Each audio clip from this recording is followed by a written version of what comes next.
歼20隐形战机多次逼近台湾本岛，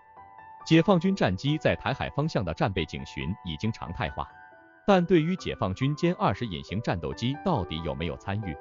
却一直都没有确切说法。至少在台湾方面发布的解放军军机每日动态里，从来都看不到歼20的行踪。一直到央视近日发布的这条新闻出现。临近春节，央视最近在播放的新春走基层中采访了解放军空军王海大队。众所周知，王海大队是解放军空军首支整建制列装歼20战机的作战部队。这支光荣的部队之前曾在抗美援朝战场上击落击伤敌机29架，创造世界空战史奇迹。进入新时代，这个部队飞越巴士海来、宫古海来、对马海来，出色完成东海防空识别区常态化管控、巡航台岛等一系列重大任务。王海大队大队长杨俊成在接受采访时说，当我驾驶战机在座舱里俯瞰祖国宝岛时，我可以清晰地看到宝岛整个的海岸线还有山脉，那一刻我心中是无比的自豪与骄傲。注意到杨俊成接受这段采访时，身后的背景就是歼20隐形战斗机，这无疑更暗示了他在执行台海巡逻任务，驾驶的正是歼20战斗机。其实早在去年8月，解放军举行大规模围台演习时，央视就披露了歼20参演的消息，但并没有直接证明歼20出现在台海。大概也是这个原因，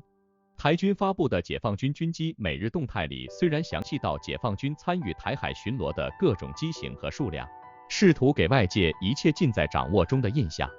但其中从来都没有出现过歼20战斗机。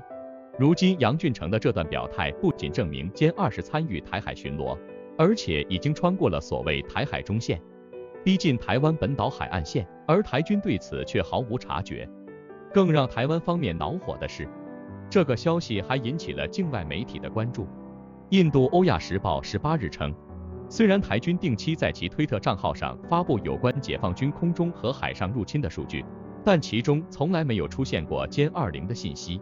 这可能意味着台军无法发现歼20或选择隐瞒这些信息。报道注意到，去年8月，歼20首次参加了解放军围台演习。该战斗机从东部战区的机场起飞，执行了包括联合封锁、海上突击、陆上攻击、空中优势和精确武器实弹射击在内的任务。台湾方面宣称，当时解放军出动歼11、歼16和苏30战斗机进入了台湾防空识别区，但没有关于歼20在台湾上空或周围飞行的消息。此外，今年1月初，央视也曾发布歼20夜间出动的视频，台湾媒体由此猜测，解放军空军歼16、歼20等战机在元旦半夜飞越了海来中线，甚至史无前例逼近桃园、新竹12海里进空，演练在夜间环境下对台湾的突袭能力。但台军发布的相关信息里仍没有歼20。从技术上看，台军的确没有能力发现歼20的行踪。目前台湾现役的对空探测雷达中，铺路爪远程预警雷达主要针对弹道导弹目标，美制爱国者3反导系统的 NMPQ65 雷达和台湾自研天宫防空系统的长白相控阵雷达，仅在理论上具备有限的反隐形能力，但并没有进行针对性强化，实际探测距离存疑。尽管美国宣称最新的 E-2D 预警机将具备探测歼20的能力，但台湾空军当前装备的仍是老式 E-2C 鹰眼2000预警机。至于台湾自吹 F-16伏战斗机的 NAPG-83 雷达能远距离发现歼20，那么五角大楼还费大力为 F-35战斗机配备昂贵的 NAPG-85 雷达干嘛？台军另一种理论上可能探测歼20的雷达，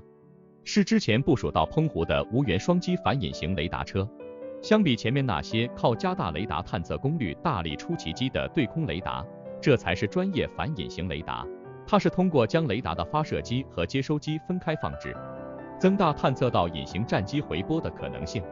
对于台军这种雷达的具体性能，外界尚不得而知，